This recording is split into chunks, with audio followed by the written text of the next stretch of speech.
Welcome to our voice. నేను journalist నవత. రాహుల్ కి ఇది అలవాటే. ప్రతి ఎన్నికకు ముందు విదేశాల్లో పర్యటించే ఆయన అంతర్జాతీయ వేదికలపై భారత్ పై విద్వేషాన్ని ప్రకటించడం శరామామూలే. ఇదేం కొత్త కాదు. గతంలో చాలా సార్లు దేశంపై, కేంద్రంలోని మోడీ ప్రభుత్వంపై, చివరకు హిందూ వ్యతిరేక వ్యాఖ్యలు చేయడం ఆయనకు వెన్నెతో పెట్టిన విద్య. తాజాగా అమెరికాలో పర్యటిస్తున్న రాహుల్ గాంధీ తనలో ఉన్న పరిపక్వతను మరోసారి బయట పెట్టుకున్నారు. సిక్కుల నుంచి సార్వత్రిక ఎన్నికల వరకు ఆయన చేసిన వ్యాఖ్యలు యావత్ దేశవ్యాప్తంగా చిచ్చుపెట్టాయి. రాహుల్ అమెరికా పర్యటన శాంతం వివాదాస్పదంగా మారింది. భారత్ లో ఇటీవల జరిగిన సార్వత్రిక ఎన్నికలు సజావుగా సాగలేదని, ఎన్నికల సంఘం పక్షపాత వైఖరి అవలంబించిందని ఆరోపించారు. అక్కడితో ఆగకుండా అరుణాచల్ ప్రదేశ్ లో చైనా ఆక్రమణలు చేసిందని, మోడీ చేతగానితనం వల్లే అని ఆరోపణ చేశారు.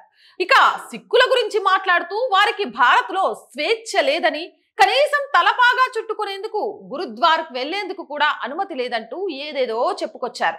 ఇక సాధారణంగా మోదీ ఆర్ఎస్ఎస్ లపై విషం కక్కడంతో పాటు హిందుత్వంపై మళ్లీ నోరు పారేసుకున్నారు. భారత వ్యతిరేక, పాక్ అనుకూల నాయకురాలితో భేటీ అయ్యారు. భారత్ లో మతహింస పెరిగిందని, రిజర్వేషన్లు ఎప్పుడు తీసేస్తామో కూడా చెప్పి రకరకాల వివాదాలకు రాహుల్ కేంద్ర బిందువుగా మారారు. వాస్తవానికి సార్వత్రిక ఎన్నికల్లో ఎన్నికల సంఘం బీజేపీకి బాసటగా నిలిస్తే కేంద్రంలో సంకీర్ణ ప్రభుత్వం ఎందుకు రావాలి, ఎందుకొచ్చింది? యూపీ, బెంగాల్, రాజస్థాన్ ఫలితాలు అలా రావడానికి కారణం ఏంటి? ఒకవేళ కుమ్మక్కయ్యుంటే అలా వచ్చేవా అని బీజేపీ నాయకులు ప్రశ్నిస్తున్నారు. అలాగే కాంగ్రెస్ తో పాటు ఇతర విపక్ష పార్టీలకు ఎక్కువ సీట్లు ఎందుకు వచ్చాయని నిలదీస్తున్నారు.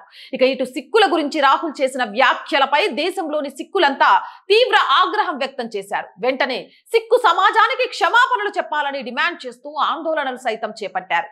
దీనిపై బీజేపీ తీవ్రంగా స్పందించింది. 1984లో సిక్కు వ్యతిరేక అల్లర్లు ప్రారంభించింది కాంగ్రెస్ పార్టీయే అని, కాంగ్రెస్ ప్రభుత్వ హయాంలోనే సిక్కులపై మారణకాండ జరిగిన విషయం రాహుల్ గాంధీకి గుర్తు లేదా అని కేంద్ర మంత్రి హర్దీప్ సింగ్ పూరి ప్రశ్నించారు. 1984 అల్లర్లలో 3000 మంది మరణించారని, తన స్నేహితులు చాలా మంది తలపాగాలను తొలగించాల్సి వచ్చిందని ఆనాటి సంగతులను గుర్తు చేసుకున్నారు. ఇక ఇటు రిజర్వేషన్ రద్దు చేస్తామంటూ మాట్లాడిన రాహుల్ పై బీజేపీ కేంద్ర మంత్రులు తీవ్ర ఆగ్రహం వ్యక్తం చేశారు. బీజేపీ ఉన్నంత కాలం రిజర్వేషన్లను ఎవరూ టచ్ చేయలేరని హోంమంత్రి అమిత్ షా స్పష్టం చేశారు.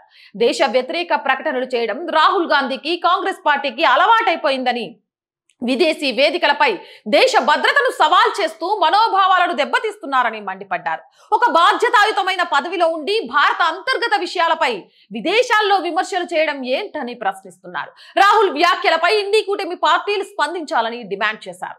మరోవైపు దేశాన్ని విభజించే శక్తితో నిలబట్టం రాహుల్ గాంధీకి అలవాటుగా మారిందని, కాశ్మీర్ లో మళ్లీ ఆర్టికల్ 370 తీసుకొచ్చి పాకిస్తాన్ తో చర్చలు జరుపుతామన్న వేర్పాటువాద శక్తులతో కలిసి ఎన్నికల్లో పెట్టుకోవడం కాంగ్రెస్ కే చెల్లిందని కేంద్ర మంత్రులు ఆరోపిస్తున్నారు. ఇటు సిక్కుల గురించి వ్యాఖ్యలు చేసిన సమయంలో రాహుల్ సభకు పెద్ద సంఖ్యలో ఖలిస్తానీ వేర్పాటువాదులు హాజరు కావడం, అలాగే సిక్కులపై చేసిన వ్యాఖ్యలకు Sikh for justice chief Gurpatwant Singh Pannun మద్దతు పలకడం చూస్తుంటే రాహుల్ పూర్తిగా భారత వ్యతిరేక శక్తులతో అంటకాగుతున్నారనే ఆరోపణలు తీవ్రంగా వినిపిస్తున్నాయి. ఇదిలా ఉంటే ఈ పర్యటనలో రాహుల్ భారత్ కు బద్ద వ్యతిరేకి, పాక్ మద్దతురాలైన అమెరికన్ సెనేటర్ ఇల్హాన్ ఉమర్ తో భేటీ కావడం కూడా తీవ్ర వివాదంగా మారింది. పాకిస్తాన్ ఉగ్రవాదాన్ని ఎగదోస్తుందని, దాన్ని అంగీకరించబోమంటూ అమెరికా గడ్డపైనే మాట్లాడిన రాహుల్ ఆ దేశ మద్దతురాలితో భేటీ కావడంపై ఆయన ద్వంద్వ వైఖరికి అర్థం పడుతుంది. ఇటు కాశ్మీర్ లో వేర్పాటువాద శక్తులతో, అటు ఖలిస్తానీ శక్తులకు అనుగుణంగా వ్యవహరిస్తున్న రాహుల్ గాంధీ భారత వ్యతిరేక శక్తి అనే కోణంలో ఆరోపణలు వినిపిస్తున్నాయి. అయితే కాంగ్రెస్ ఓవర్సీస్ అధ్యక్షుడు శాంపీ ట్రూడో రాహుల్ ఇక నుంచి పప్పు కాదని, ఆయనకు ఓ విజన్ ఉందని చెప్పుకొచ్చారు. విభజన, వేర్పాటు వ్యాఖ్యలు చేసిన రాహుల్ విజన్ ఎలాంటిది అన్నది సగటు భారతీయుడు ఇట్టే అర్థం చేసుకోవాలి. మరి మీకు అర్థమైందా? కామెంట్ సెక్షన్ లో పెట్టేయండి. మోర్ వీడియోస్ కోసం మన ఛానల్ వెంటనే సబ్స్క్రైబ్ చేయండి. ఆర్థికంగా ఈ ఛానల్ కి చేయుతగా నిలవండి. ఆర్థికంగా ఆర్ వాయిస్ కి మీ అందరి సహాయ సహకారాలు చాలా చాలా అవసరం. ₹1 నుంచి మీకు తోచిన సహాయం చేయడం ద్వారా ఈ ఛానల్ ని నిలబెట్టిన వాళ్ళు అవుతారు. దానికోసం సబ్స్క్రిప్షన్ పక్కనే జాయిన్ అనే బటన్ ఉంటుంది. 1 to 5 లెవెల్స్ ఉంటాయి. ఏదో ఒక లెవెల్లో సపోర్ట్ చేయండి. లేదా స్క్రీన్ మీద గూగుల్ పే, ఫోన్ పేతో పాటు అకౌంట్ డీటెయిల్స్ ఉంటాయి. అలా అయినా సహాయం చేయొచ్చు. మళ్ళీ చెప్తున్నాం, ఆర్థికంగా ఈ ఛానల్ కి మీ అందరి చేయుత చాలా చాలా అవసరం. So please support our channel, subscribe our channel. జై భారత్.